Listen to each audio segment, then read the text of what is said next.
CTET के लिए हम लोग इम्पोर्टेंट एमसीक्यू करने वाले हैं। पहला सवाल है, कलकत्ता में मदरसा की स्थापना किसने की? Lord Dalhousie, Warren Hastings, W Hunter, William Jones. Calcutta में मदरसा की स्थापना किसने की? इसका आंसर हो जाएगा आंसर बी।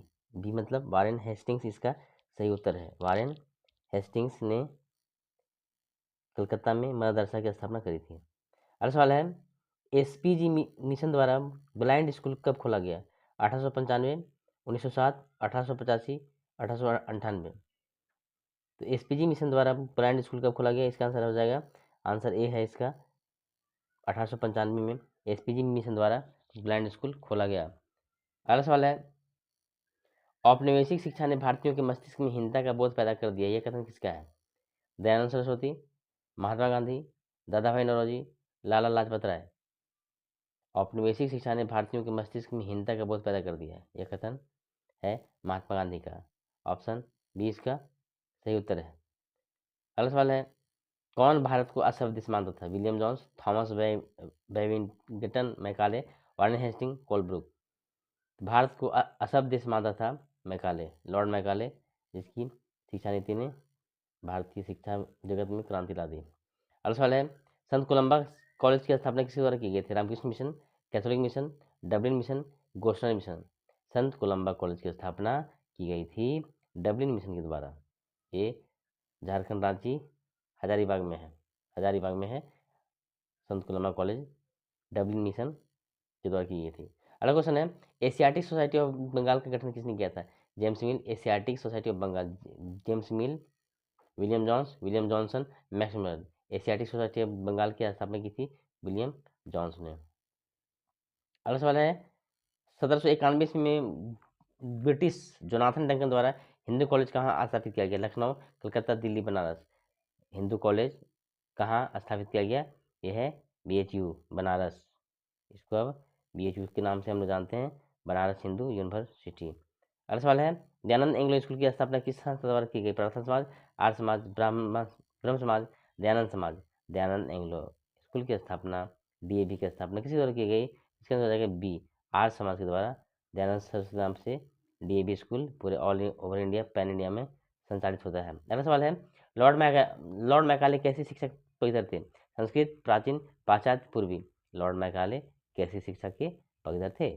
इसका आंसर हो जाएगा पाश्चात्य, सी, पाश्चात्य शिक्षा के पवित्र थे लॉर्ड मैकाले। अगला सवाल है, शांति निकेतन की स्थापना कब हुई? 1901, 1907, 1898, 1887। शांति निकेतन की स्थापना रविन्द्रनाथ टैगोर ने की थी, 1901 में की थी शांति निकेतन की स्थापना। अगला सवाल है, चरक संहिता नामक किताब में चरक ने कितनी हड्डियों का जिक्र किया है? 206, 306, 260, 360। चरक संहिता में चरक ने 360 हड्डियों का जिक्र किया है। 360 इसका सही उत्तर हो जाएगा, 360 हड्डियों का जिक्र किया है। अगला सवाल है, अमेरिका में महिलाओं को वोट देने का अधिकार कब मिला? 1920, 1921, 1922, 1923। अमेरिका में महिलाओं को वोट देने का अधिकार मिला था 1920 में मिला था। अगला सवाल है कि इंग्लैंड में महिलाओं को वोट देने का अधिकार कब मिला? अमेरिका में मिला था 1920 में, इंग्लैंड में कब मिला? तो इन लोगों को मिला 1928 में। इंग्लैंड में 1928, अमेरिका में 1920 में मिला। देखो सन है, विश्व का सबसे गहरा भाग मेरियाना गर्त निम्न किसका हिस्सा है? हिंद महासागर, लाल सागर, प्रशांत महासागर, मृत सागर।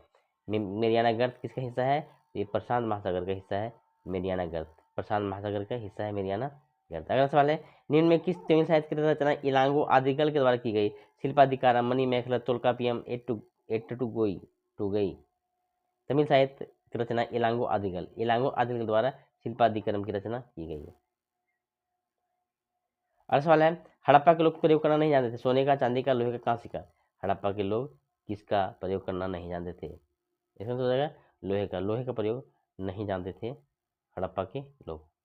अगला सवाल है, सिंधु घाटी सभ्यता की लिपि है अवाचनीय, फारसी, संस्कृत, द्रविड़। सिंधु घाटी सभ्यता की लिपि है अवाचनीय, इसका वाचन नहीं किया जा सकता है। अगला सवाल है, प्राचीन रोम कब गणतंत्र हुआ है? 6ठी सदी ईसा पूर्व, 3री सदी ईसा पूर्व, 1ली सदी ईस्वी या 2री सदी ईस्वी। प्राचीन रोम कब गणतंत्र हुआ है?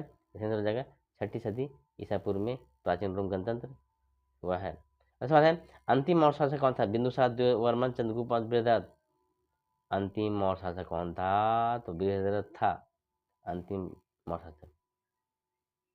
गौतम बुद्ध ने अपना पहला प्रवचन कहाँ दिया था? प्रयाग में, लुम्बिनी में, गया में, सारनाथ में। गौतम बुद्ध ने अपना पहला प्रवचन कहाँ दिया था? गौतम बुद्ध ने अपना सारनाथ में दिया था। ये था अंतिम सवाल। नेक्स्ट अगली वीडियो में। Thanks for watching.